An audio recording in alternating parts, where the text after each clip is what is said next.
আরো দেখতে পারবেন নিজের হাতে কি সুন্দর করে শাড়ি বুনতেছে তাঁতি, সেই দৃশ্যটাও আপনারা দেখতে পারবেন দোকানের মধ্যে। তবে গাইস, আজকে আমি আপনাদের এই ভিডিওতে দেখাবো কুয়াকাটার খুবই পরিচিত মিষ্টি পাড়া, যেটা মূলত রাখাইন মার্কেট নামে খুবই পরিচিত। প্রথমে কুয়াকাটা 0 পয়েন্ট থেকে একটা অটো ভাড়া করতে হবে। অটো ভাড়া জনপ্রতি 50 থেকে 60 টাকা হতে পারে। আর আপনারা যদি আমাদের মতো অনেকে একসাথে যান তাহলে অটো রিজার্ভ করে নিতে পারেন। যেতে যেতে কুয়াকাটা গ্রামের আরেকটি সৌন্দর্য দেখতে পারবেন। কি সুন্দর পরিবেশ, কি স্নিগ্ধ হাওয়া এবং চারপাশের পরিবেশ দেখলে আপনার মন জুড়িয়ে যাবে। এরকম সুন্দর প্রকৃতি দেখতে দেখতে আমাদের মতো চলে আসবেন রাখাইন পল্লী মানে মিষ্টি পাড়া। এই মার্কেটে আপনারা অনেক কিছু পেয়ে যাবেন, যেমন হাতে বানানো অনেক সুন্দর সুন্দর কাঠের তৈরির আসবাবপত্র, সুন্দর সুন্দর শোপিস, জামা কাপড়, আরো অনেক কিছু। চলুন দেখা যাক কি কি পাওয়া যায় এই মার্কেটে।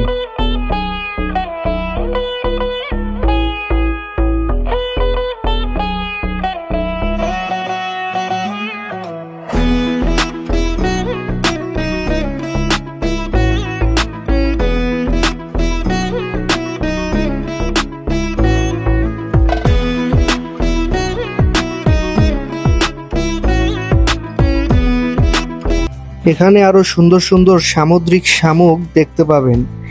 আপনি চাইলে এই শামুকে আপনার প্রিয় মানুষটার নাম লিখে নিতে পারেন।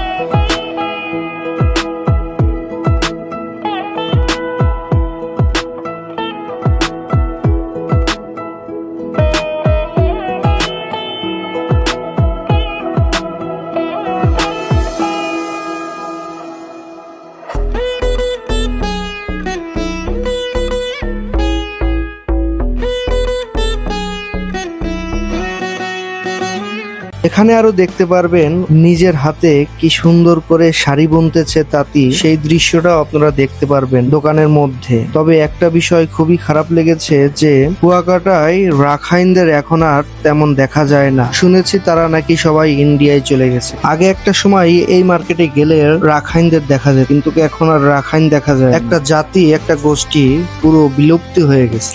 যাই হোক, ভিডিওটা আপনাদের কেমন লেগেছে অবশ্যই কমেন্ট করে জানাবেন। গাইস, আজকের ভিডিওটা এই পর্যন্ত। ভিডিওটা যদি ভালো লেগে থাকে অবশ্যই লাইক কমেন্ট শেয়ার করে দিবেন। আর হ্যাঁ, পরবর্তী ভিডিওতে দেখাবো আপনাদের কুয়াকাটার আরেকটা সুন্দর স্পট। পরবর্তী ভিডিওটি দেখার জন্য পেজটা অবশ্যই ফলো করে রাখবেন। সম্পূর্ণ ভিডিওটি দেখার জন্য অনেক অনেক ধন্যবাদ।